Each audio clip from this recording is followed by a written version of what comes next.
Selamat pagi Bapak Ibu yang terkasih. Saya mengajak Bapak Ibu untuk memberikan senyum yang tulus dan juga paling manis kepada saudara-saudara kita yang ada sebelah kiri dan kanan kita.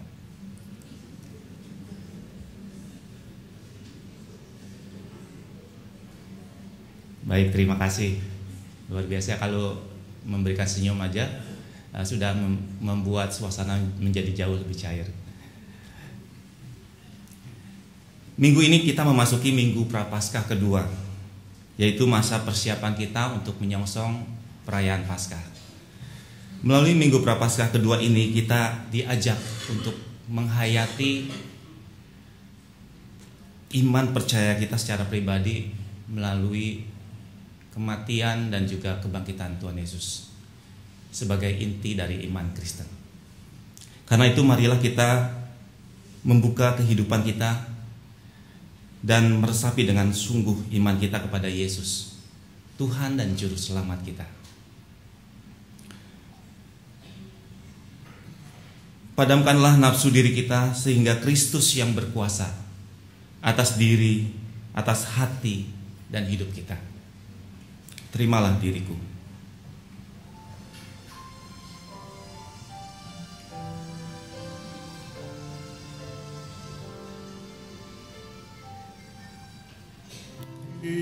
Terimalah diriku, tunjukkan jalanku, kuasai hatiku dan hidupku. Terimalah diriku, tunjukkan jalanku, kuasai hatiku dan hidupku. Terimalah diriku, tunjukkan jalanku, kuasai hatiku dan hidupku. Terimalah diriku, tunjukkan jalanku,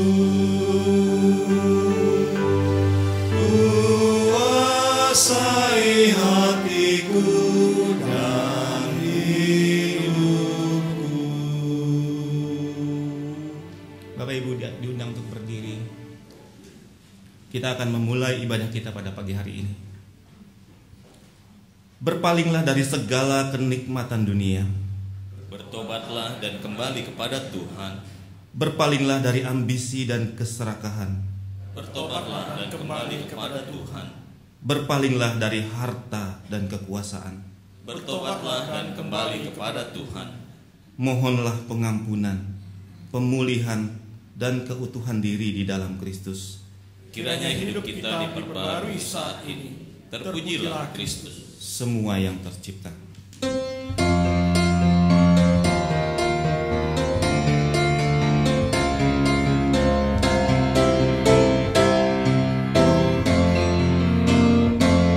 Semua yang tercipta, hai alam semesta, agungkan nama Tuhan dan puji kasih-Nya. Matahari, bulan, bintang, burung-burung, ikan-ikan, seluruh marga satwa di gunung dan lembah. Semua manusia. Semua manusia, hai ikutlah serta memuji kasih Tuhan yang agung mulia. Dalam Yesus puteranya kita selamat selamanya.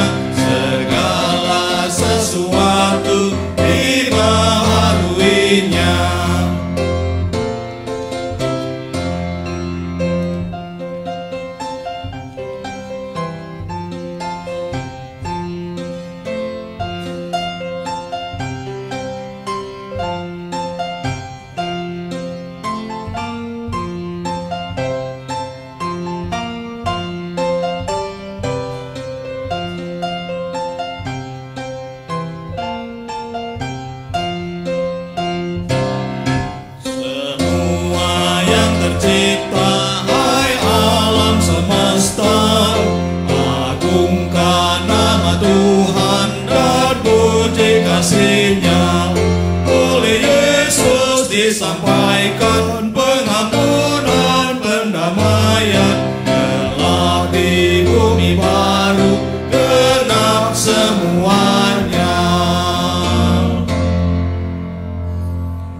Umat Kristus, kebaktian Minggu Prapaskah yang kedua ini terjadi di dalam nama Allah, Sang Bapa, Anak, dan Roh Kudus.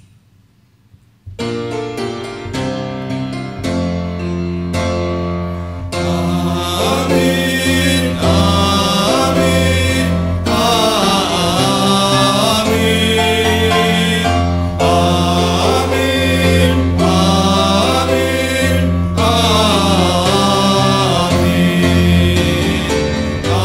amin, amin,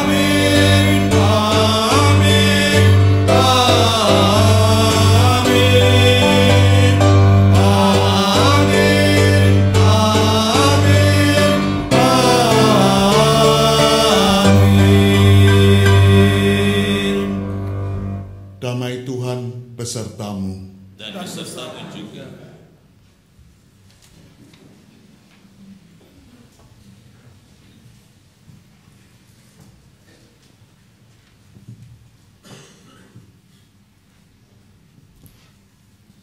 Umat yang dikasihi Tuhan,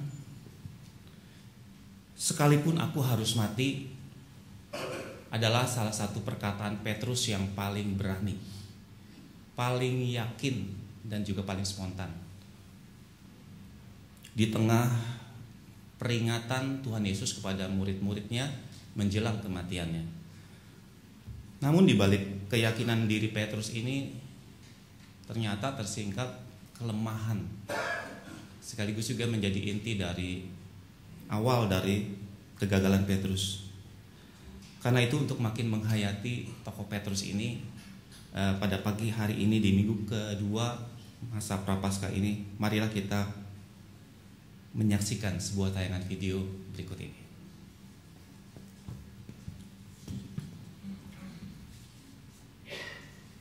Secara tradisional, Prapaskah ini merupakan persiapan penyesalan orang percaya melalui doa, penyesalan, pertobatan, pemberian sedekah, dan mengingkari diri. Tujuan ini lebih ditekankan saat memasuki masa perayaan tahunan Pekan Suci, yaitu peristiwa kematian dan kebangkitan Yesus. Ada 40 hari dalam masa Prapaskah yang ditandai dengan berpantang dari makanan dan kenikmatan dan sikap penyesalan lainnya. Hal ini merujuk pada peristiwa yang dicatat di kitab-kitab Injil Sinoptik bahwa Yesus Kristus berpuasa 40 hari 40 malam lamanya di padang gurun sebelum memulai pekerjaannya, di mana ia dicobai oleh iblis. Tidak ada satupun yang dapat mengingkari peran penting Petrus sebagai pemimpin di antara para murid. Namun ia jugalah yang pertama merasakan bagaimana sakit dan terpukulnya menjadi orang yang mengkhianati Tuhan. Apa yang menjadi faktor utama Petrus begitu percaya diri menjadi pembela Yesus? Bahwa Anda Yesus mati, Petrus pun akan mati bersamanya? Dan apa yang menjadikannya begitu takut layaknya seorang pengecut ketika diperhadapkan dengan sebuah kenyataan bahwa Tuhan yang dikasihinya memilih untuk menyerah dalam diam? Mari kembali kita belajar melalui Minggu Prapaskah kedua, Petrus, sekalipun aku harus mati. Setiakah diriku padamu?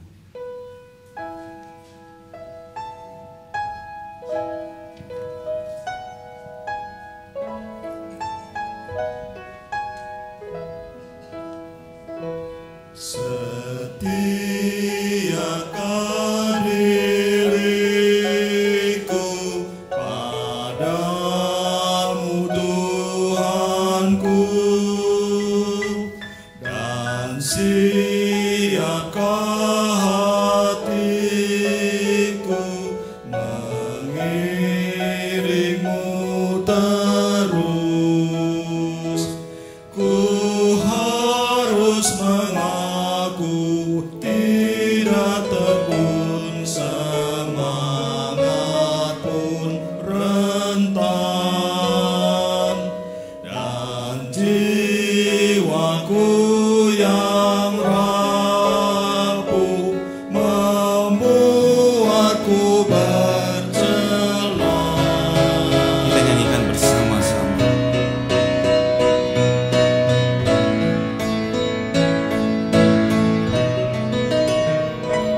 Kau panggil aku Tuhan, ku datang padamu dengan rendah hatiku. Ku terima tugasku, kobarkan semangat di hatiku, kuatkan imanku, dan tuntun aku Tuhan, arahkanlah niatku.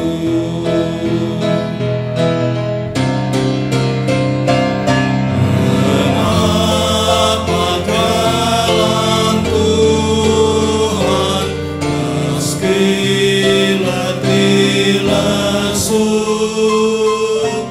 tetap Engkau ku turut, apapun maksudmu. Engkaulah jalanku, kebenaranku, Kaulah hidupku. Jadikanlah hamba-Mu berguna di ladang-Mu.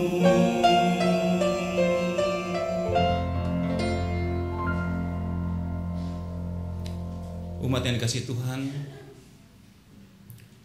Tuhan kita punya banyak cara untuk menyadarkan seseorang dari kesalahan dan pelanggarannya. Dia pakai ikan besar untuk menyadarkan Yunus dari ketidaktaatannya. Dia pakai cahaya yang sangat terang untuk membuat Saulus bertobat. Dan dia juga pakai sebuah kisah perumpamaan yang disampaikan oleh Nabi Nathan kepada Raja Daud, yang membuat Raja Daud merasa sangat berdosa kepada Tuhan. Dan di minggu Prapaskah kedua ini, Tuhan juga mau memakai masa-masa ini untuk kita menyadari akan dosa dan pelanggaran kita di hadapan Allah. Mazmur 86 ayat 5 tertulis, sebab Engkau ya Tuhan baik dan suka mengampuni, dan berlimpah kasih setia bagi semua orang yang berseru kepadamu. Mari kita dengan penuh keyakinan akan anugerah dan pengasihan Tuhan menundukkan diri di hadapan Tuhan, mengakui segala dosa dan pelanggaran kita. Kita berdoa.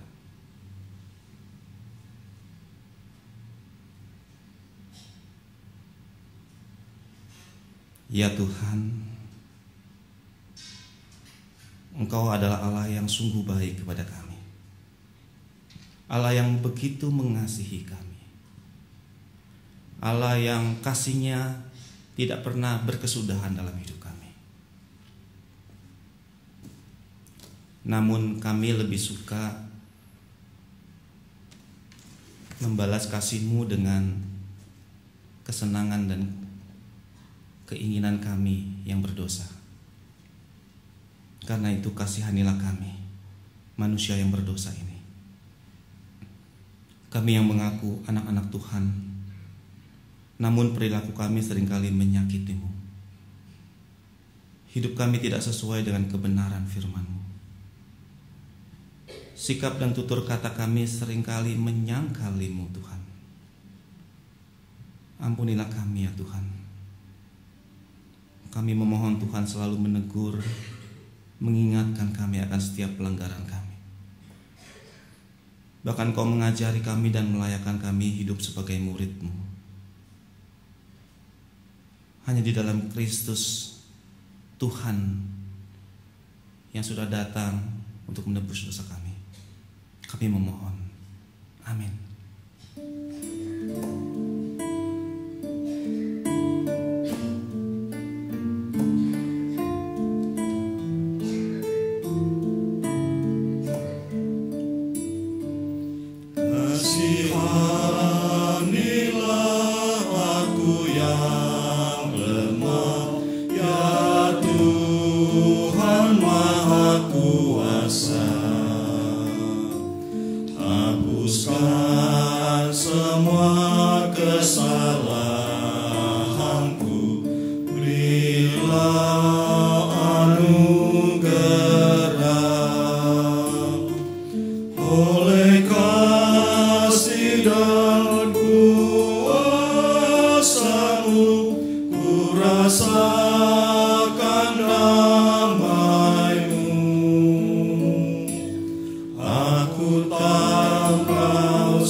Kepada kita yang telah mengakui dengan jujur segala dosa dan pelanggaran kita di hadapan Allah, dengarkanlah dengan penuh sukacita berita anugerah dari Tuhan yang diambil dari Yohanes 12 ayat 46.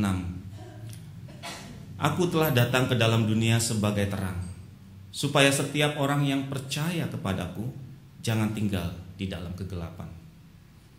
Demikianlah berita anugerah dari Tuhan. Syukur kepada Allah.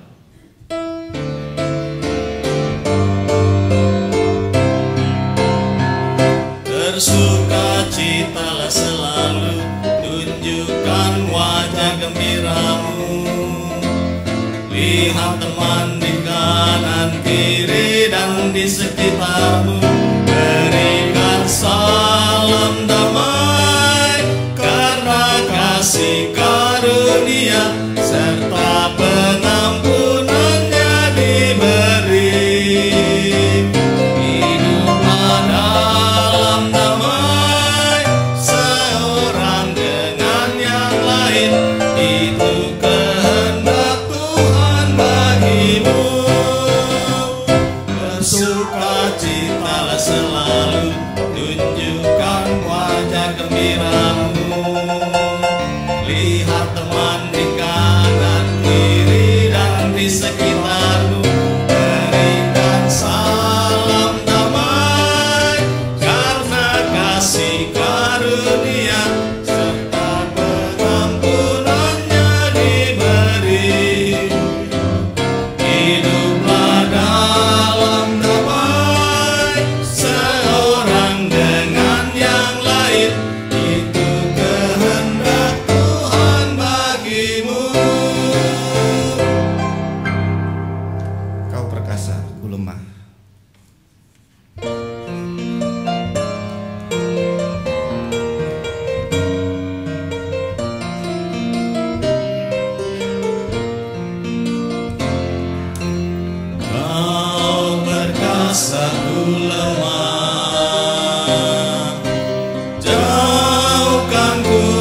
dari celah.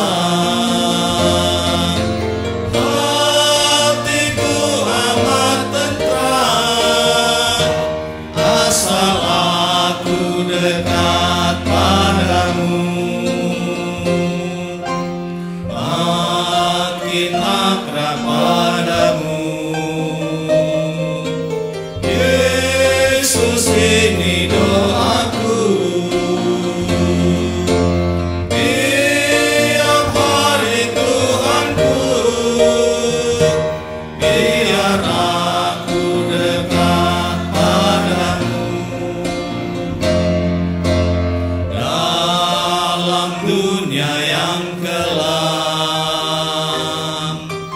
bila aku tenggelam, tangan siapa terentang? Hanya Kau Tuhan, hanya Engkau. Makin akrab padamu, Yesus, ini doaku. Tiap hari Tuhanku, biar aku dekat padamu. Saat Kau memanggilku, tuntun aku Tuhanku, hingga pada sisiku. Di rumah-Mu ku tinggal tetap.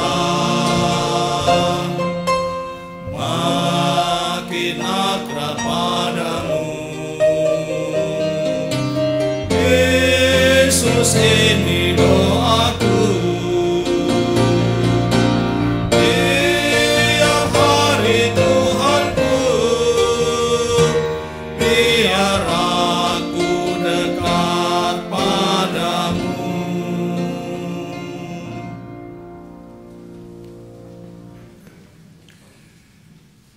Saudara sekalian, mari kita sama-sama berdoa. Tuhan Allah Bapa kami di dalam Yesus Kristus, pada minggu kedua dari masa Prapaskah ini, kami akan belajar dari seorang murid-Mu yang utama, Petrus, dengan segala kekuatan tapi sekaligus kelemahannya. Karuniailah kami hikmat yang dari sorga, supaya kami sungguh bisa belajar dari sosok orang yang pernah Engkau pilih, jadi sosok orang pemberani, tapi sekaligus dari sosok orang yang tahu diri. Kiranya melalui perenungan kami terhadap tokoh ini, kami kemudian bersikap benar terhadap Engkau dalam hidup kami beriman kepadamu. Bersabdalah kepada kami, karena kami siap mendengar dan melakukannya. Di dalam nama Kristus Yesus kami sudah berdoa. Amin.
Bagaimana ini?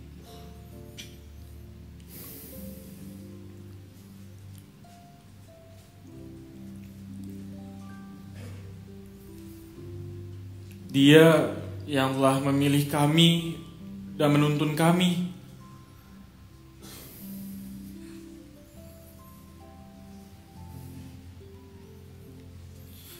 Aku harus bisa membelanya. Ya, akan kupikirkan caranya.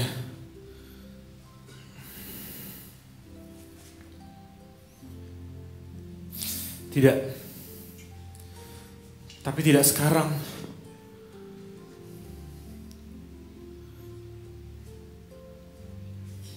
Aku harus cari cara bagaimana untuk membelanya.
Hei, bukankah engkau salah seorang dari pengikut Yesus itu? Orang Galilea itu? Siapa yang kau maksud? Tidak, bukan kau, tapi dia.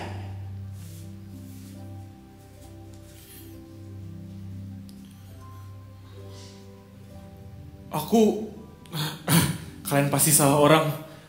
Aku tidak tahu apa yang kalian bicarakan.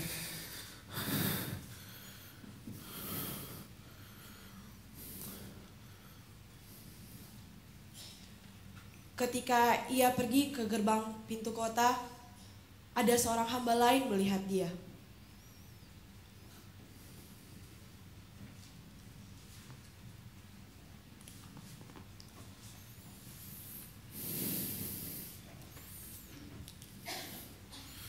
Gawat. Aku pasti akan ditangkap mereka.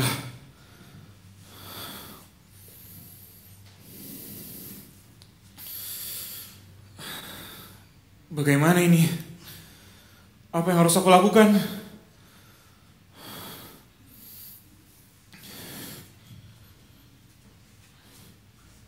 Aku harus mencari cara.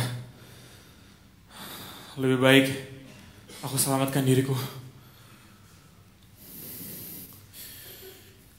Maafkan aku, Tuhan.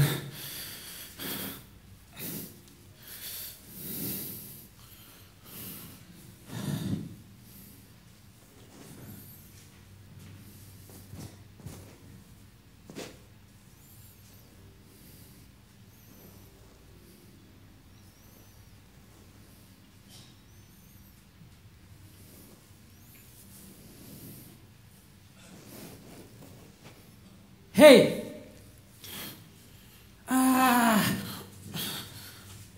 lihat orang ini. Bukankah engkau adalah salah seorang murid dari Yesus orang Nazaret itu kan? Aku tidak, bukan. Tak usah kau lagi menyangkal. Aku tahu siapa kau. Tidak, aku tidak tahu apa yang kau bicarakan.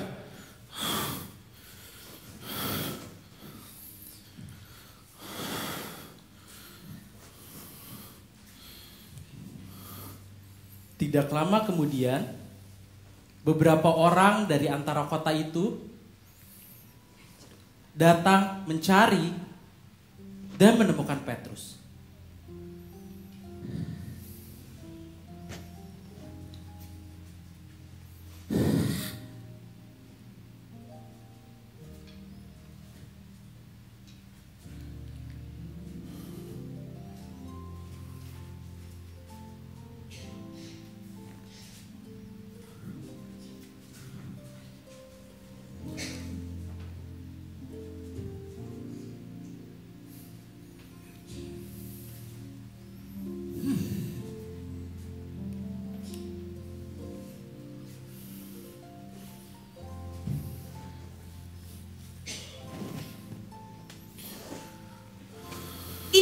orangnya? Pasti dia. Ya, kau tidak bisa mengelak lagi. Aku tahu siapa engkau. Tidak, bukan. Itu nyata dari bahasamu. Tidak. Sudah kukatakan, aku tidak tahu apa yang kalian bicarakan. Aku tidak kenal dengannya.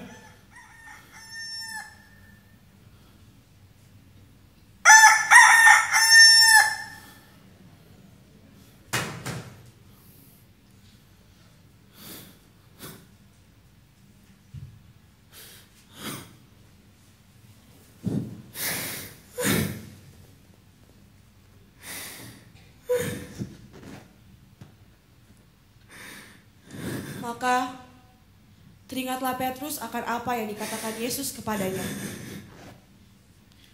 Sebelum ayam berkokok, engkau telah menyangkalku 3 kali.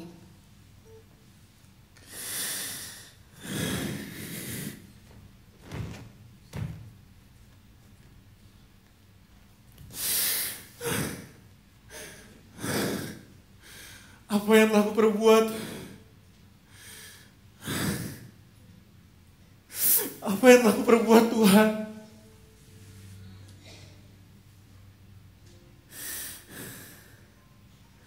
Maafkan aku, Tuhan.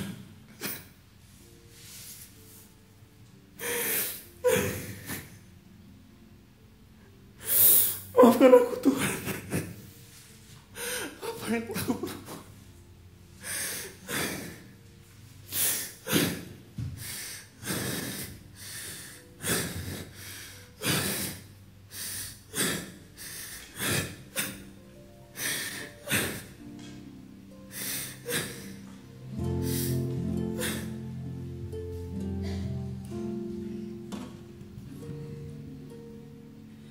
Demikianlah firman Tuhan, terpujilah Kristus, Hosiana. Hosiana, Hosiana, Hosiana.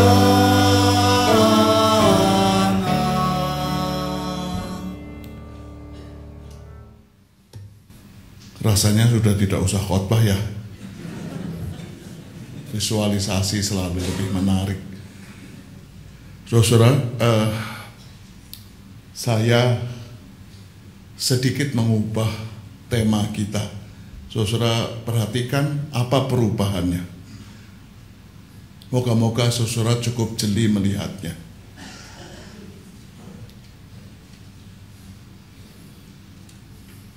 Apa itu perubahannya?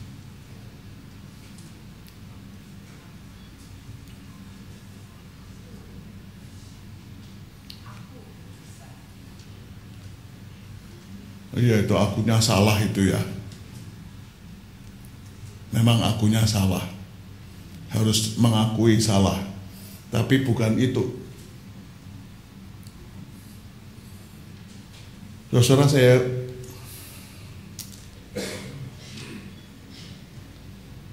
saya memberi tanda kutip. Tanda kutip itu punya makna. Artinya itu tidak sekedar mengatakan sekalipun aku harus mati. Sekilas saudara, kita perhatikan ini.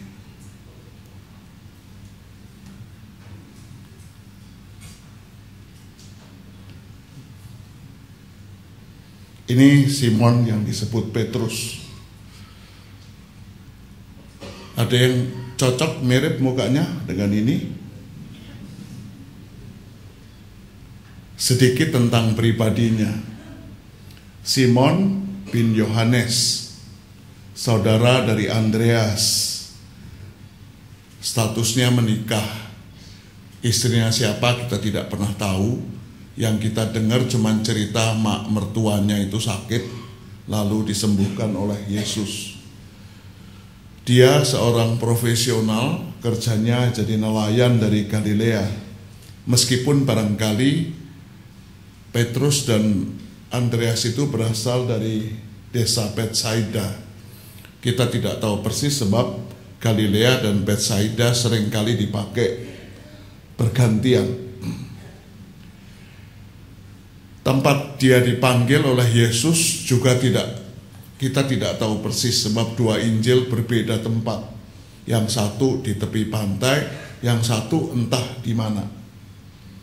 Dan yang ketiga, yang berikutnya adalah ketika akhirnya berjumpa dengan Yesus dan Yesus mengatakan, ikut aku, maka semua ditinggal.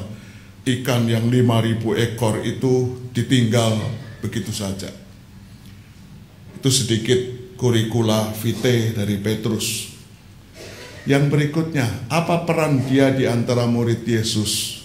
Rupanya Petrus itu dikenal sebagai orang yang berani berinisiatif, berprakarsa entah dalam membuat pernyataan atau tindakan yang berkesan spontan, tetapi jarang dipikirkan matang-matang akibatnya.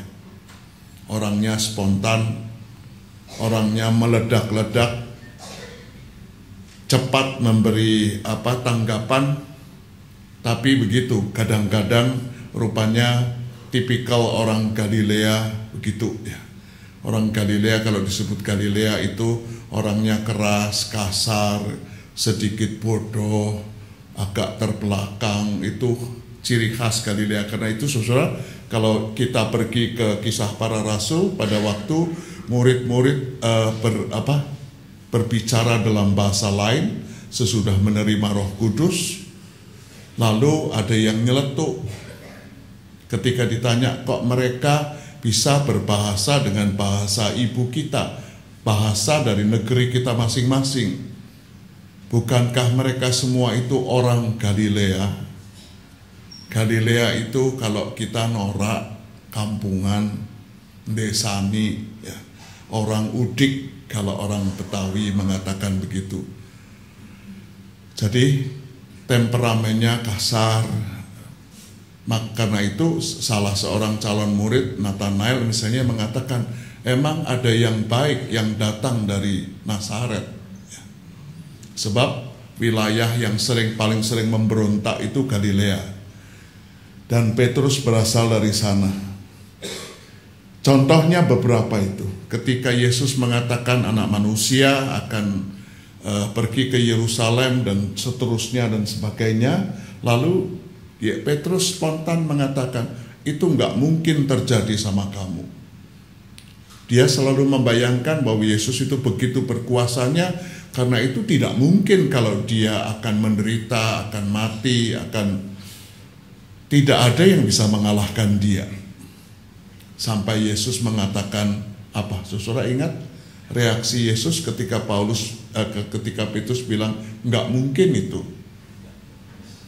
Enyahlah engkau iblis, sebab engkau tidak memikirkan yang dipikirkan oleh Allah. Lalu yang dikasih tanda kutip tadi, biar semua terguncang, saya membayangkan dia bilang begini, nih Petrus, tidak masuk penjara sama kamu oke? Bahkan mati sama-sama kamu oke? Mari kita mati sama-sama dia. Sambil begini, sambil angkat kepala, menepuk dada. Tetapi saudara sudah tahu ceritanya tadi. Atau ketika dia mainkan pedangnya, membela Yesus, spontan dia pakai pedangnya. Tetapi Petrus juga seorang pemberani. Cerita Injil cuman mengatakan hanya dia yang berani ikut Yesus sampai di halaman rumah Kayafas itu. Yang lain entah kemana. Itulah Petrus. Jadi dia rupanya dia orang yang demikian. Lalu di kalangan para murid, Petrus itu sering bertindak seolah-olah dia itu pemimpin, acting pemimpin, atau acting juru bicara dari para murid. Misalnya ketika Yesus bertanya, menurut kamu siapa aku? Lalu dia dengan spontan ceritanya begitu, kamu adalah Mesias, anak Allah. Di Kaisaria Filipi. Yang rupanya kalimat dari Petrus ini kemudian menjadi pengakuan iman, salah satu pengakuan iman gereja kuno. Kristus Yesus adalah Mesias. Nanti pada waktu peristiwa Pentakosta dia juga menonjol sekali. Siapa yang berkhotbah yang membuat 3.000 orang kemudian bertobat dan dibaptiskan? Petrus yang berkhotbah. Atau kalau kita pergi ke persidangan gerejawi yang pertama kali membuka persidangan itu Petrus. Jadi rupanya bakat kepemimpinan dia sangat menonjol. Petrus, entah apa alasannya, Tuhan Yesus tidak pernah mengatakan. Nanti kalau ketemu Tuhan Yesus boleh nanya sama dia, kok Petrus ini dijadikan menjadi salah satu dari 3 orang inner circle dia. Dia berdoa sama 3 orang ini. Ketika Yesus mengalami transfigurasi, berubah wajah bersama dengan Petrus, Yakobus, dan Yohanes. Ketika Yesus bangkit, orang-orang pertama yang pergi ke menjenguk kubur Yesus adalah termasuk juga Petrus. Petrus juga yang diberi pengalaman istimewa berjalan di atas air. Jadi Petrus rupanya orang istimewa, tetapi kalau ditanya apa yang menyebabkan dia dipilih, tidak ada jawaban sama sekali. Lalu sesudah peristiwa dia kemudian jadi pemimpin di Kisah Para Rasul, Petrus kemana? Kita tidak tahu. Kisah 12 ayat 14 cuman mengatakan sesudah dia dilepaskan secara istimewa dari tahanan itu, dia pergi ke tempat lain. Tidak disebut tempat lainnya di mana. Balik lagi ke Yerusalem. Rasanya yang jadi pemimpin umat di Yerusalem sudah ganti Yakobus, saudara Yesus itu. Jadi ada banyak pertanyaan yang muncul. Sesudah itu Petrus kemana? Salah satunya adalah dia akhirnya sampai ke kota Roma itu. Nah, biasanya orang mengatakan dia jadi pemimpin jemaat Kristen di Roma.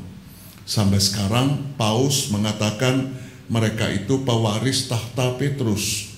Petrus menjadi uskup Roma yang pertama, dan uskup Roma itu uskup yang menonjol sekali. Belum ada sinode seperti kita sekarang. Tetapi rupanya uskup-uskup lain kalau ada masalah apa-apa, konsultasi atau minta pendapatnya ke uskup Roma.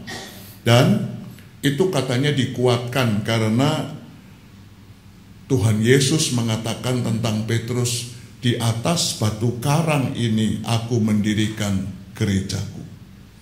Gereja Katolik sampai sekarang memahami bahwa mereka ada karena Petrus, dan Paus itu pewaris tahta Petrus.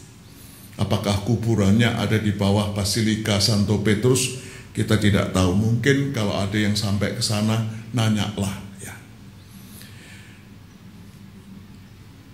Dionysius, uskup kota Korintus tahun 175 mengatakan bahwa Petrus dan Paulus menjadi co-founder, pendiri bersama-sama gereja Roma dan Korintus.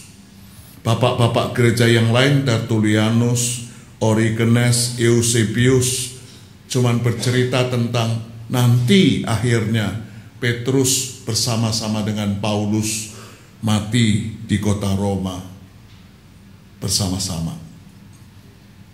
Meskipun barangkali waktunya berbeda. Nah itu saudara, data-data saja, tidak menarik ya. Yang paling penting bagi saya adalah peristiwa sesudah kebangkitan Yesus. Ada sesuatu yang menarik ketika sesudah kebangkitan Yesus, dia mencari murid-muridnya. Dan Injil Yohanes 20 ayat 15 sampai dengan 19 menceritakan hal itu. Mari kita buka Alkitab kita. Yohanes 21 bukan 20.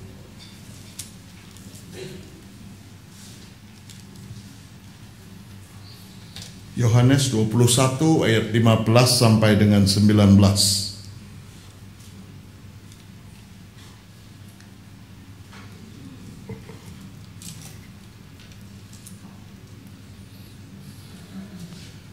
Demikian tertulis di sana.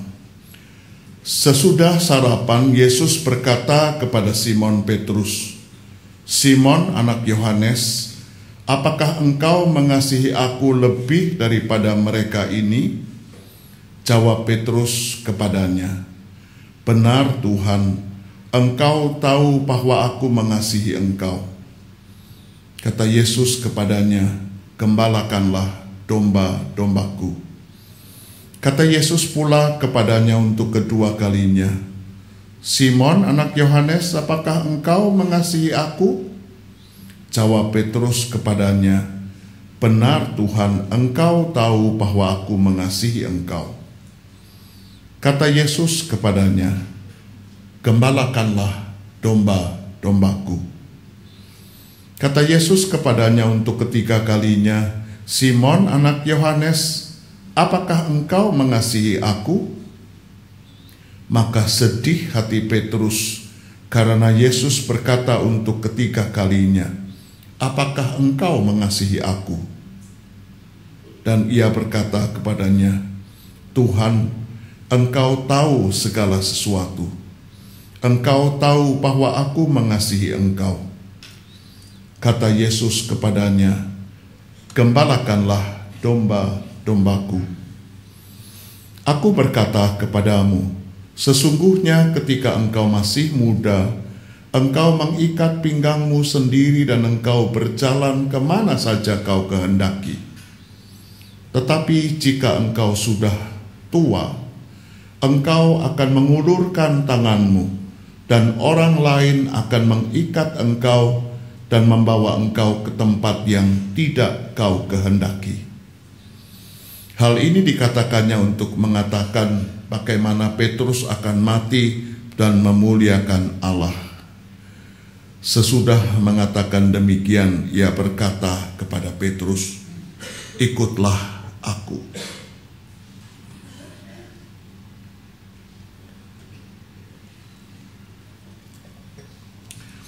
Saudara, sayang sekali dalam terjemahan dalam bahasa Indonesia, kita tidak melihat ada perbedaan antara kata kasih yang keluar dari mulut Yesus dan dari Petrus. Cuman diterjemahkan dengan, "Apakah engkau mengasihi aku lebih?" Alkitab dalam bahasa Jawa mencerminkan perbedaan tadi. Sebagian penafsir mengatakan gak apa-apa dua kata itu dipakai bergantian, tetapi buat saya itu punya makna. Jadi saudara, ini pasalnya bukan pasal 20 ya, pasal 21 ya. Kepada Petrus, ini persis ceritanya ya. Lihatlah, ini gambar menurut saya sangat visualisasi dari cerita Yohanes 21 ayat 15 sampai 20. Yesus itu bertanya begini, "Simon, anak Yohanes, apakah engkau mengasihi aku lebih daripada mereka ini?" Saudara, supaya saya kelihatan pintar, saya pakai bahasa Yunani ya, teks aslinya. Nanti saudara cari kata mana yang saudara pernah dengar. Yesus berkata kepada Simon Petrus, "Simon Ioannu, agapais me pleon tuton." Simon Ioannu, agapais me pleon tuton. Kata apa yang saudara pernah dengar? Agape. Jadi Yesus bertanya kepada Simon Petrus, Simon, Yohanu, perhatikan, Yesus tidak menyapa Petrus dengan kata Petrus. Jadi pakai kata Simon. Simon nama lama sebelum dia menjadi pengikut Yesus. Jadi rupanya ada simbolik di sana. Karena kamu sudah pernah menyangkal, maka sebetulnya hubungan kita sudah putus. Tapi sekarang saya mau mengkonfirmasi kamu lagi, merekonfirmasi. Kamu masih serius nggak ikut aku? Lalu yang ditanya Yesus adalah, Simon Yohanu, agapais me pleon tuton. Agape apa itu? Kasih yang apa? Tuhan Yesus tidak pernah memberi definisi, tetapi khusus untuk agape dia mengatakannya. Tidak ada kasih yang lebih besar. Kata kasih yang diterjemahkan di Yohanes 15 ayat 13, tidak ada kasih yang lebih besar. Agape, tidak ada agape yang lebih besar daripada seorang yang menyerahkan nyawanya untuk sahabat-sahabatnya. Jadi agape itu bukan kasih tanpa pamrih, enggak. Yesus mati, dia punya pamrih. Pamrihnya bukan untuk diri sendiri, pamrihnya untuk kita semua. Dia mengatakan pada Bapaknya, aku mau mati asal kamu menyelamatkan orang-orang ini. Aku mau. Agape itu cirinya adalah bersedia menyerahkan nyawanya, bersedia memberikan hidupnya. Jadi kalau Yesus sekarang mengatakan Simon Yohanu agapais me pleon tuton, pakai bahasa yang diterjemahkan, barangkali dia akan bertanya, Simon anak Yohanes, apakah demi kasihmu kepadaku, kamu bersedia mati untuk aku? Kamu bersedia menyerahkan nyawamu untuk aku? Coba bayangkan kalau Tuhan Yesus datang di sini lalu bertanya kepada saudara semua, jemaat GKI Kafling Polri dan kali ini, dan sebagian jemaat GKI Surya Utama, dan satu anggota jemaat GKI Kedoya. Tanyanya itu, apakah kalian demi kasih kalian kepadaku bersedia memberikan nyawa untuk aku? Yang bersedia menyerahkan nyawa silahkan angkat tangan. Pertanyaan yang sangat sulit ya. Tapi itulah Yesus. Dia minta pada tingkatan kasih yang paling tinggi. Dan yang paling tinggi adalah agape. Ya barangkali ada cerita anekdot orang pacaran ya. Orang pacaran itu kalau lagi pacaran kan berbusa-busa, menggebu-gebu ya. Pernah saudara mendengar cerita itu, kalau kamu demi kamu lautan es aku lewati, kalau kamu di seberang sana. Demi kamu lautan api aku seberangi. Demi kamu aku tak mendaki gunung yang tinggi atau lewat jurang yang dalam sekali. Tapi waktu mau pulang si pacarnya bilang, besok datang ya mas. Aku besok datang kalau tidak hujan. Jadi berani melewati lautan es, lautan api, naik ke gunung tinggi, turun ke lembah yang dalam, tapi takut sama hujan. Rasanya itu anekdotnya. Tetapi saudara kalau serius, apakah demi kasih kalian kepadaku, kalian bersedia menyerahkan nyawa kalian?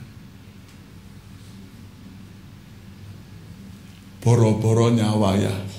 waktu sedikit aja enggak kok ya. Saya suka bergurau. Sekarang banyak anggota jemaat yang kalau ke gereja tidak bawa Alkitab ya. Saya tahu bawa gadget, selalu Algadget ada.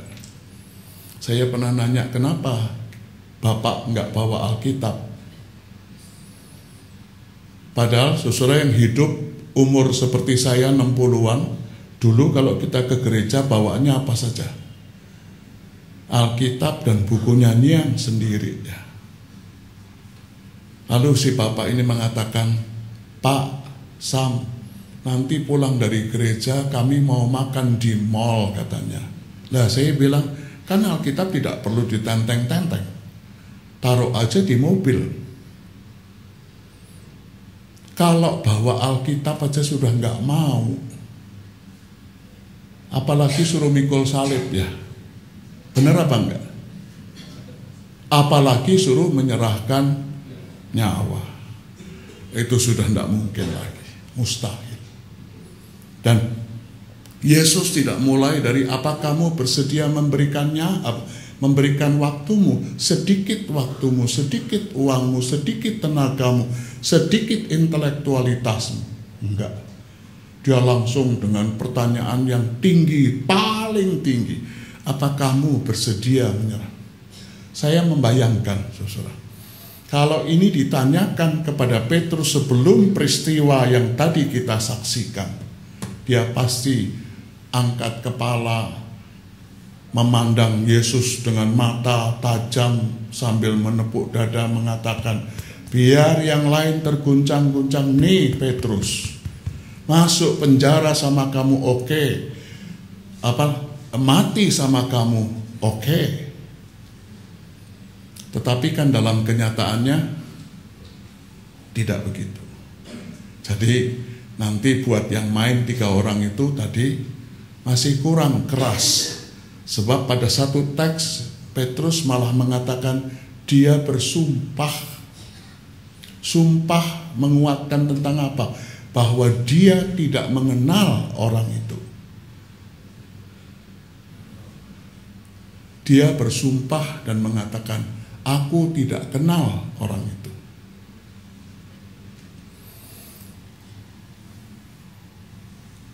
Apa kalau kalau dia ditanya, bukankah kamu murid orang itu, kudunya jawabnya apa? Iya. Paling gampang itu. Kalau dia mengatakan iya, apa dia pasti ditangkap? Pasti ditangkap apa enggak? Belum tentu juga. Itu sama dengan banyak orang Kristen sekarang ketika ditanya, agamamu apa mas? Aku orang Kristen, tapi selalu dipekasi embel-embel, tapi aku bukan orang Kristen yang fanatik kok, katanya begitu. Loh, dia orang ini enggak tanya kamu fanatik apa enggak kok. Cuma nanya agamamu apa?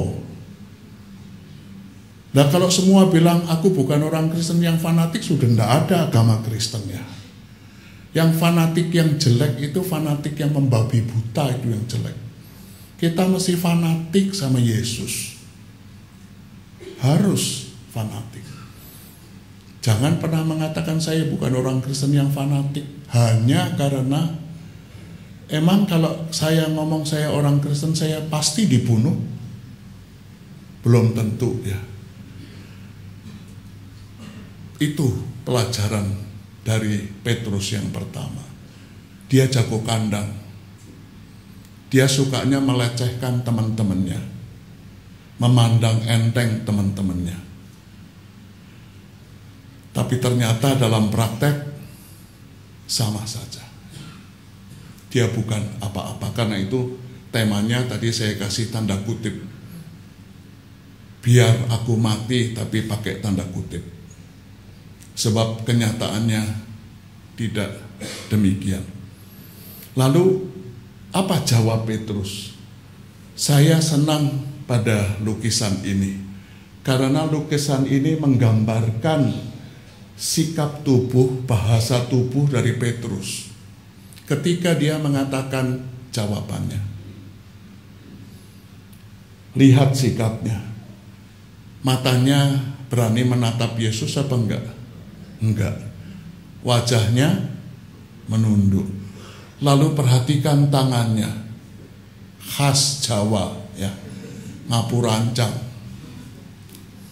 Lalu suaranya gimana?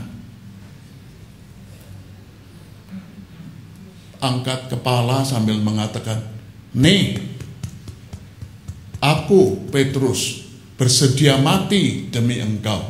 Jawabnya begitu? Pasti tidak. Suaranya jadi pelan sekali, rendah, lambat sekali. Dia mengatakan begini, "Nai Kyrie, su oidas hoti philose." Nai Kyrie, su oidas hoti philose. Kata apa yang pernah saudara dengar? Kata apa? Filia. Jadi Petrus menjawab, saya selalu membayangkan tubuhnya begitu menghadap ke bawah, lalu suaranya berat sekali, tidak lantang lagi, tapi dia mengatakan, "Nai Kyrie su oidas hoti philose." Benar Tuhan, engkau ngerti bahwa aku mengasihi engkau. Tetapi sorry, aku tidak bisa kasih dengan kualitas nomor 1. Saudara, KW itu jangan dipertentangkan dengan ori ya. KW itu netral, KW itu kualitas. Jadi kualitas ada 1, 2, 3, 4, 5 ya. Kamu nuntut aku dengan kasih kualitas nomor 1. Aku nggak bisa. Kamu nuntut agape kepadaku. Maaf, aku tidak bisa. Aku cuman filia. Filia apa itu? Kasih yang gimana? Kasih kepada kasih pertemanan ya. Saudara, kalau ada orang yang mengatakan, kalau saya sih berteman tidak pilih-pilih, saya mau berteman sama siapa saja, itu orang ngomong begitu gede apanya? Gede bohongnya ya. Sebab kalau kita berteman, pilih apa enggak? Pilih yang menurut siapa?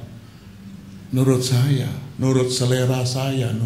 Jangan berteman sama pendeta gemuk itu. Makannya banyak, tapi nggak pernah mau keluar duit, maunya ditraktir terus. Filia itu memperhitungkan, sudah jelas rasanya ungkapan bahasa Inggris itu nggak tahu kok begitu. Aku bersahabat sama kamu, tetapi aku mempertimbangkan take and give. Nggak tahu kok yang di depan take ya. Tidak pernah give and take ya. Rupanya manusiawi ya, maunya ambil dulu. Tuhan, aku mengasihi kamu, tapi aku pegang kalkulator di tangan. Aku berhitung untung rugi. Aku mengasihi kamu, tetapi aku lebih berhitung untungnya apa kalau aku ikut kamu, kalau aku bersahabat dengan kamu. Tapi aku tidak mau dirugikan sama sekali. Saudara pernah punya pikiran begitu?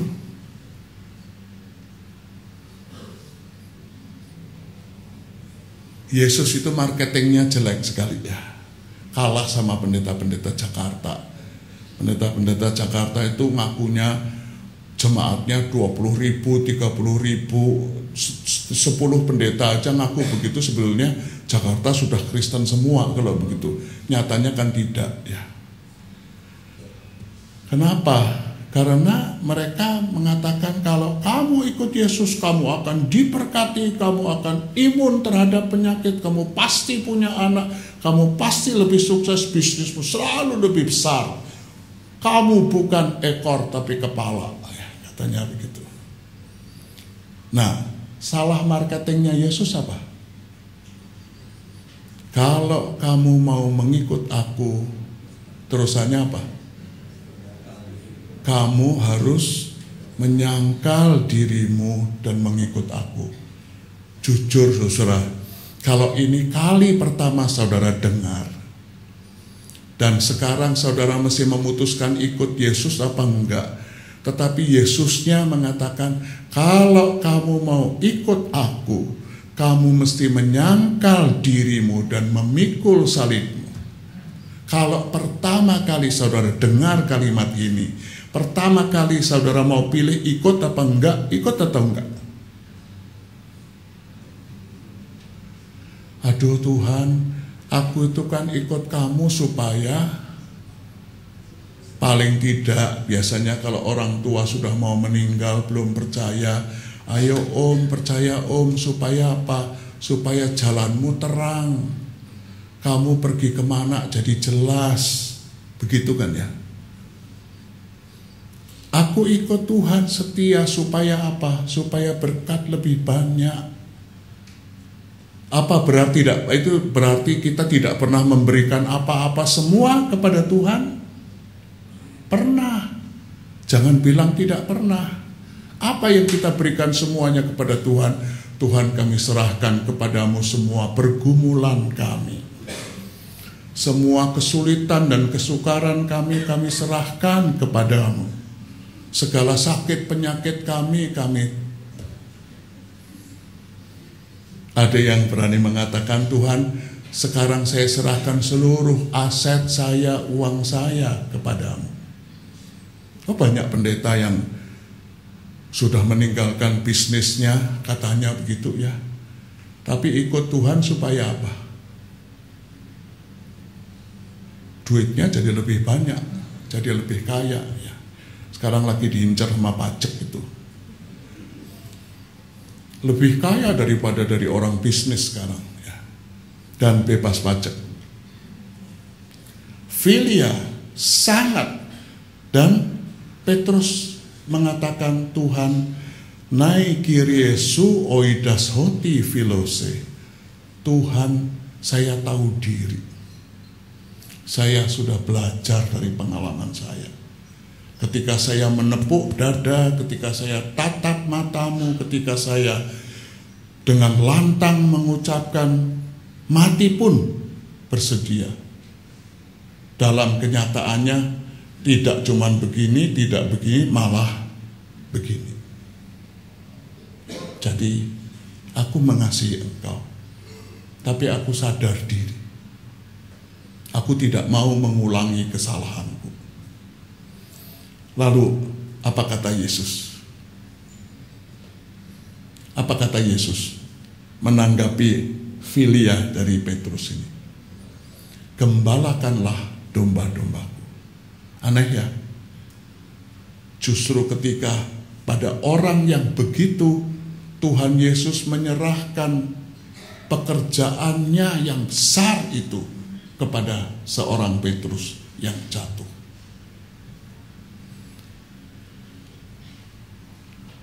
Dua kali dia masih nanya lagi, Simon Ioannu agapais me? Kalau tadi pleon tuton, agapais me, pleon, apa kasihmu kepadaku? Saya bayangkan dia tunjuk ikannya tuh. Ini ikan. Apa kamu kasihmu kepadaku, kamu bersedia meninggalkan ikan? Sudah, oke. Apa kamu bersedia meninggalkan jala, perahu, dan kawan-kawanmu? Apakah kamu mau meninggalkan masa lalumu itu? Sikapmu yang seenaknya sendiri? Simon Ioannu agapais me? Petrus jawabnya apa? Ayo kita tebak-tebakan, jangan takut salah. Yang pertama agape dijawab filia, yang kedua agape,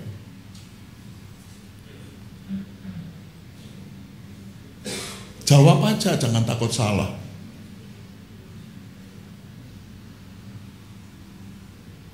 Dia mengatakan Philose. Dia bertahan dan Yesus mengatakan, gembalakanlah domba-dombaku. Agape dijawab filia. Agape dijawab filia. Enaknya yang ketiga Yesus tanyanya apa? Kalau Yesus minta pendapat saudara, yang ketiga enaknya apa? Agape atau filia?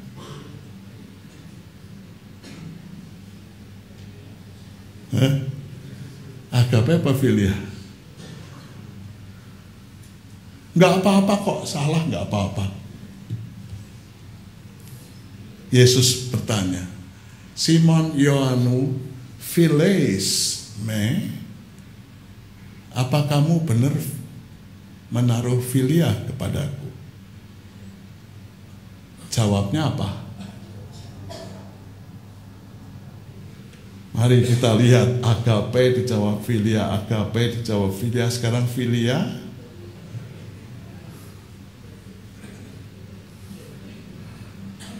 Agape dijawab dengan filia, dijawab dengan filia. Perhatikan jawaban Petrus, konsisten ya. Terus mengatakan, saya tahu diri Tuhan. Saya mau belajar dari kesalahan. Saya tidak mau lagi jadi jago kandang, merendahkan teman-teman saya. Kadang-kadang orang Kristen begitu ya, beraninya cuman kepada sesama orang Kristen. Tapi kalau sama orang sana nggak berani ya.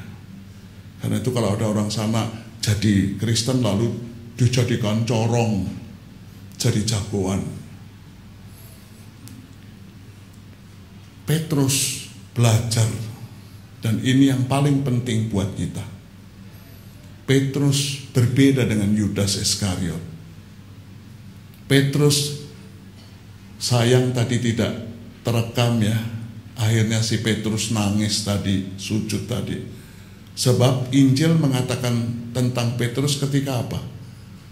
Bertatap mata dengan Tuhan Yesus. Hanya bertatap mata saja Petrus sudah langsung. Sensitivitas spiritual yang hebat sekali. Yesus tidak ngomong apa-apa loh. Yesus tidak marah-marah.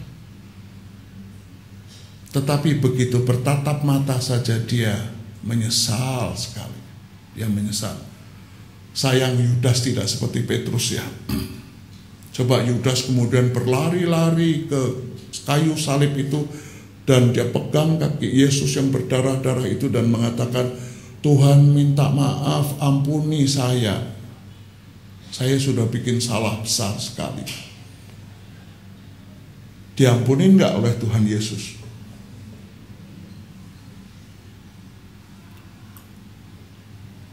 Diampuni apa enggak? Pasti diampuni. Ceritanya gimana kalau Yudas begitu ya?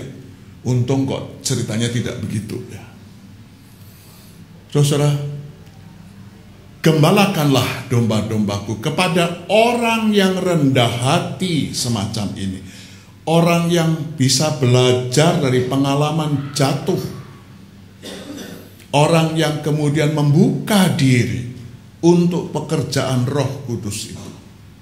Orang yang sadar diri itulah Yesus mempercayakan pekerjaan dia. Gembalakanlah domba-dombaku. Tapi apa selesai? Tidak. Sebab Yesus mengatakan, sesungguhnya ketika engkau masih muda, engkau akan mengikat pinggangmu sendiri, engkau berjalan kemana saja kamu kehendaki. Tetapi ketika kamu sudah tua, engkau akan mengulurkan tanganmu, dan orang lain akan mengikat engkau dan membawa engkau ke tempat yang tidak kau kehendaki. Hal ini dikatakannya untuk menyatakan bagaimana Petrus akan mati dan memuliakan Allah. Saudara, konon kabarnya sekali lagi tidak ada data apa-apa di Alkitab kita. Ini cuma cerita yang beredar di jemaat pertama. Petrus akhirnya menjadi pendeta jemaat Roma, uskup Roma. dia berada pada tempo, pada waktu yang tidak tepat. Sebab pada waktu dia jadi uskup, pemimpin gereja Roma, yang jadi kaisar adalah Nero. Nero orang yang megalomania, Nero orang yang gila hormat, Nero yang mata uangnya ditulis Neron Dominus Acteus Noster, memaksa orang untuk mengakui Nero itu Tuhan dan Allah. Dan seperti biasa masyarakat luas tunduk saja, kecuali satu gereja di mana Petrus menjadi kepalanya. Mereka menolak dan mengatakan, tidak, bagi kami yang jadi Dominus Acteus itu hanya Yesus Kristus. Yesus Kristus Dominus Acteus Noster, bukan Neron. Akibatnya dianiaya. Petrus lepas dalam banyak peristiwa. Dia sangat dilindungi oleh jemaatnya. Sampai kemudian ceritanya Nero kalap karena ini seperti duri dalam daging. Lalu konon ceritanya itu dia kemudian suruh pasukannya melakukan operasi komando, operasi intelijen seperti Mei tahun 98 itu. Bakar separuh kota Roma. Separuh kota Roma dibakar. Kota Roma hanya punya 2 pintu. Pada satu sisi di daerah yang kebakar, tinggal sisi yang lain. Dan orang panik, orang kalap, semua keluar kota. Termasuk juga Petrus, termasuk juga orang-orang Kristen. Tapi dalam cerita ini, ketika Petrus beberapa langkah lagi sudah keluar dari kota Roma, selamat, bebas, tiba-tiba dia melihat satu sosok laki-laki yang familiar dengan dia, malah melawan arus, bikin kontraflow, masuk nyelip-nyelip begitu, malah masuk ke kota. Dan Petrus yang kenal orang itu segera berbalik. Dia nyelap-nyelip, lalu ketika sampai sejangkauan, dia tepuk pundak laki-laki itu dan konon ceritanya keluarlah satu kalimat yang terkenal sampai sekarang. Quo vadis Domine? Mau kemana Tuhan? Roma dibakar, kita semua menyelamatkan diri keluar, kamu kok malah masuk, mau apa? Ayo keluar. Tapi laki-laki ini cuek saja. Sambil terus berjalan masuk, dia mengatakan, aku masuk ke kota Roma untuk disalibkan lagi. Siapa orang yang dilihat oleh Petrus itu? Yesus. Dia berhenti, suara itulah yang terngiang-ngiang. Aku mau masuk ke kota Roma untuk disalibkan kembali. Aku mau masuk ke kota Roma untuk disalibkan lagi. Lalu saudara, orang yang namanya Petrus ini tidak jadi keluar. Dia masuk kembali ke kota Roma. Begitu dia lihat pasukan lagi melakukan sweeping, dia datangi pasukan itu. Dia cari komandannya. Dia bertanya, kamu cari orang yang namanya Petrus? Sayalah orangnya. Tangkap saya. Akhirnya ceritanya Petrus ditangkap. Langsung dibawa ke Nero. Langsung dijatuhi hukuman. Hukumannya apa? Lakukan persis sama seperti gurunya itu. Suruh disalib. Pada waktu eksekusi ceritanya, Algojonya nanya, ada permintaan terakhir?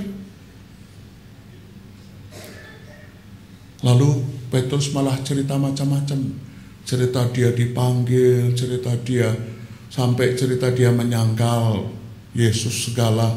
Sampai Algojonya nggak sabaran dibilang, permintaan terakhir apa? Lalu dia mengatakan, permintaan terakhir saya, salibkan seperti yang diperintahkan. Tapi aku tidak mau mencuri kemuliaan guruku. Guruku disalib dengan kepala di atas. Aku tidak seperti dia.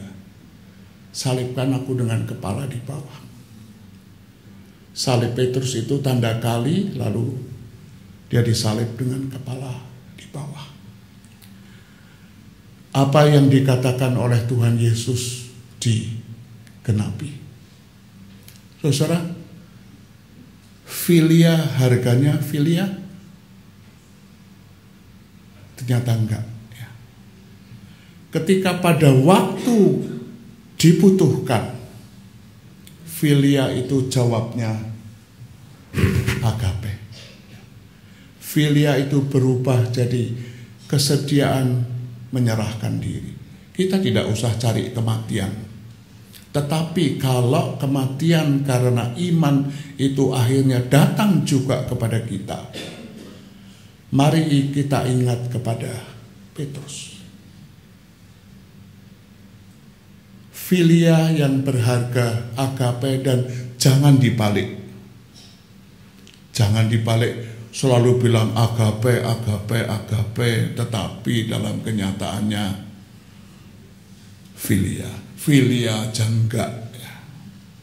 Itu yang tadi saya katakan, kalau bawa Alkitab aja sudah nggak mau, gimana suruh mikul salib?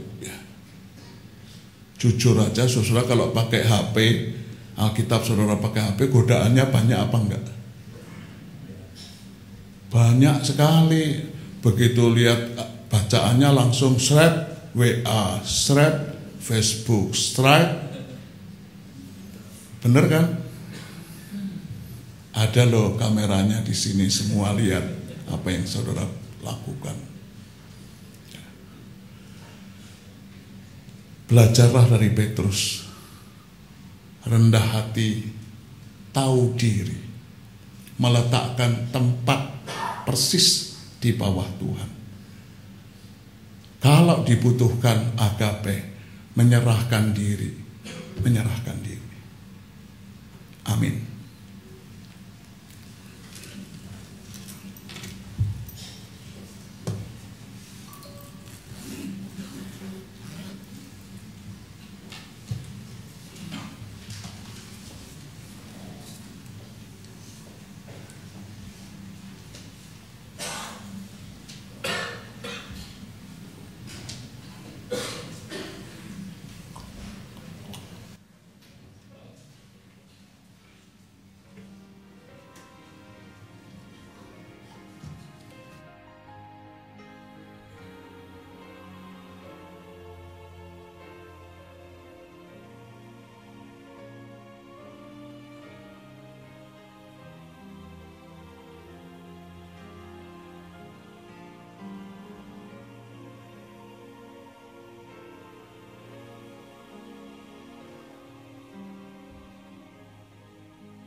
Bersama dengan gereja Tuhan yang senantiasa disertainya, marilah kita mengikrarkan kembali iman percaya sesuai dengan pengakuan iman rasuli. Aku percaya kepada Allah, Bapa yang Maha Kuasa, Khalik langit dan bumi, dan kepada Yesus Kristus, Anaknya yang tunggal Tuhan kita, yang dikandung daripada Roh Kudus, lahir dari anak darah Maria, yang menderita sengsara di bawah pemerintahan Pontius Pilatus, disalibkan, mati dan dikuburkan, turun ke dalam kerajaan maut. Dan ketiga, bangkit pula dari antara mati, naik ke surga, duduk sebelah kanan Allah, Bapa yang Maha Kuasa. Dan dari sana Ia akan datang untuk menghakimi orang yang hidup dan yang mati.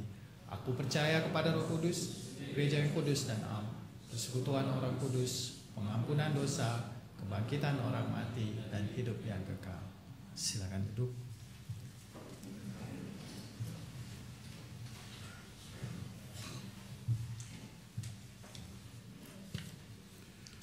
Saudara, mari kita bersama-sama berdoa. Tuhan, hari ini kami bisa belajar dari pengalaman spiritual seorang murid-Mu, Petrus. Kami melihat perkembangan pemahaman, perkembangan penghayatan iman kepadamu dalam kehidupannya sebagai murid Kristus. Terima kasih karena kami melihat di sana Engkau menerima kelemahan Petrus, tetapi Engkau sekaligus minta ketegasan, minta konfirmasi.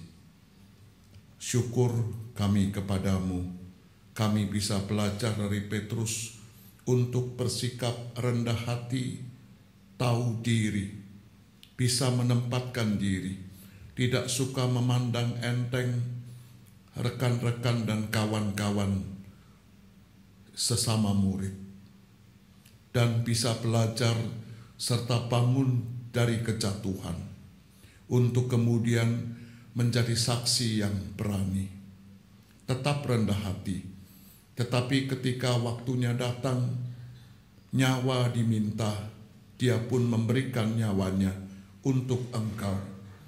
Filia itu kemudian berharga agape. Filia itu kemudian dihayati sebagai agape. Beri kami hikmat supaya kami bisa belajar menerapkannya dalam hidup kemuritan kami sehari-hari.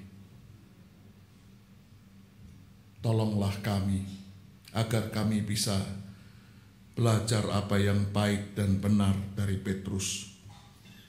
Hari ini kami hanya mau menaikkan satu doa syafaat saja.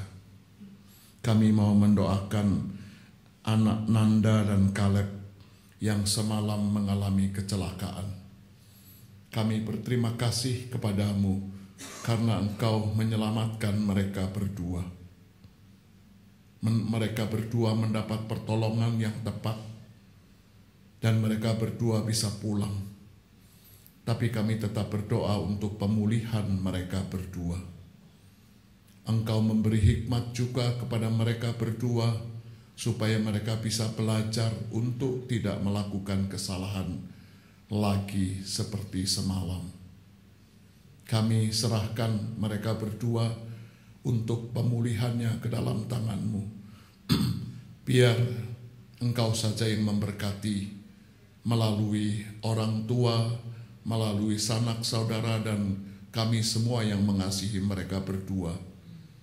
Mereka merasakan kebaikan Tuhan itu. Tuhan Yesus, perkenankan kami menyanyikan doa yang sudah Engkau ajarkan kepada kami. Demikian.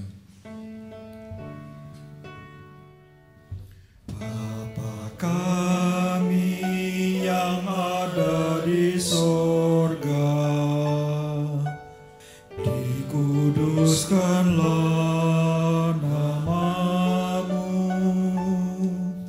datanglah kerajaan-Mu, jadilah kehendak-Mu di bumi seperti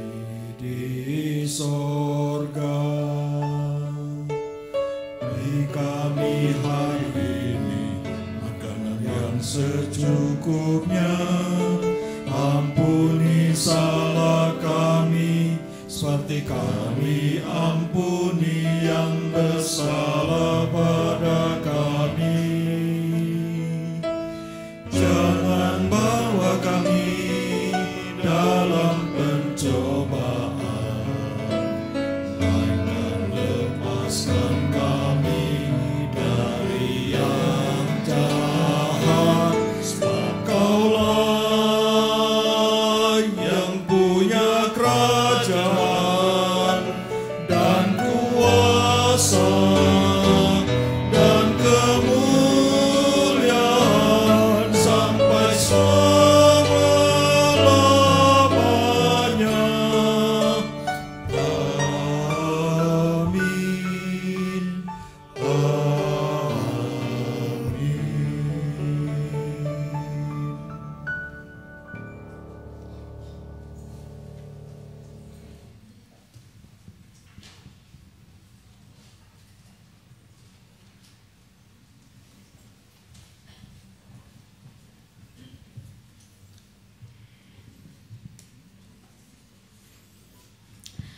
Allah sudah begitu baik dalam hidup kita.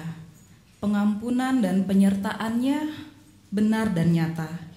Maka marilah kita menyatakan syukur kita kepadanya melalui hidup dan persembahan yang baik dan berkenan kepadanya, seperti tertulis dalam 1 Tawarikh 29 ayatnya yang ke-17a. Aku tahu ya Allahku, bahwa Engkau adalah penguji hati dan berkenan kepada keikhlasan. Maka aku pun mempersembahkan semuanya itu dengan sukarela dan tulus ikhlas.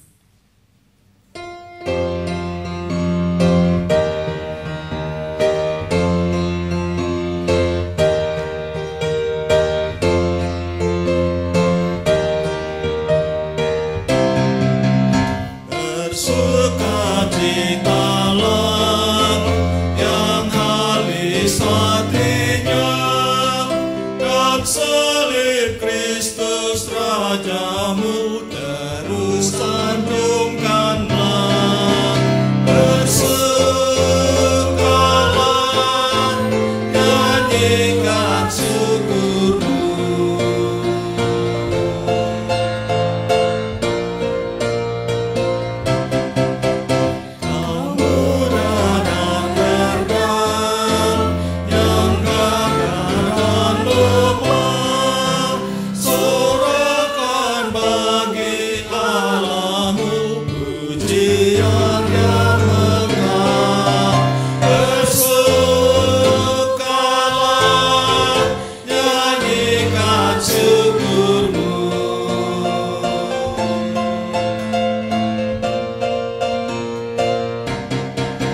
Seumur hidupmu, kemana kau pergi, sepanjang pagi dan petang, baik suka pun pedih. Bersukalah, nyanyikan syukurmu.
Jemaat terkasih diundang untuk bangkit berdiri. Kita nyanyikan bersama baitnya yang keempat.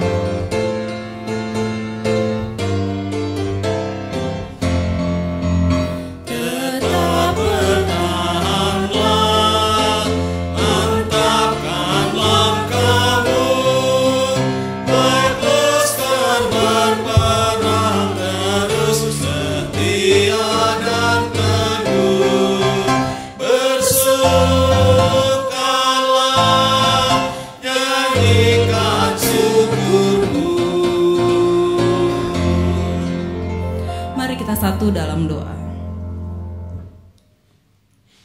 Tuhan, terima kasih untuk kesempatan di mana kami dapat merefleksikan lagi hidup kami melalui kisah Petrus pada pagi hari ini. Saat ini kami membawa persembahan kami, Tuhan, persembahan syukur kami. Kami rindu dapat menjadi berkat bagi sesama kami. Biarlah persembahan ini menjadi ungkapan syukur kami atas segala kebaikan Tuhan, dan biarlah persembahan ini dapat menjadi jawaban bagi sesama kami yang membutuhkannya. Kami mempersembahkan persembahan ini dengan hati yang penuh dengan sukacita, dan terlebih lagi kami, Tuhan, mau memberikan diri kami untuk juga dapat menjadi persembahan yang hidup yang bisa Tuhan pakai untuk pekerjaan Tuhan. Dalam nama Tuhan Yesus Kristus kami telah berdoa juga mengucap syukur. Amin.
Kristus, arahkanlah hatimu kepada Tuhan. Kami mengarahkan hati kami kepada Tuhan. Jadilah saksi Kristus yang senantiasa taat dan membawa damai. Syukur kepada Allah. Terpujilah Tuhan kini dan selamanya. Dan terimalah berkat-Nya. Tuhan memberkati engkau dan melindungi engkau. Tuhan menyinari engkau dengan wajah-Nya dan memberi engkau kasih karunia. Tuhan menghadapkan wajah-Nya kepadamu dan memberi engkau damai sejahtera.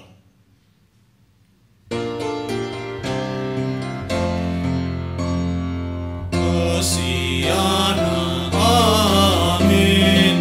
Hosiana, amin. Hosiana, Hosiana, Hosiana,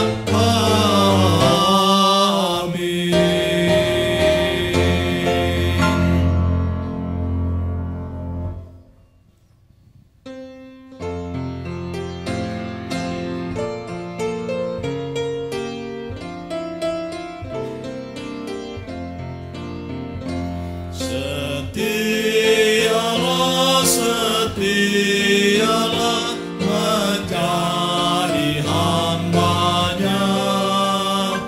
Meski besar rintanganmu, tetap percayalah. Selalu kau dibimbing ke air yang tenang. Kelak mahkota milikmu di sorga.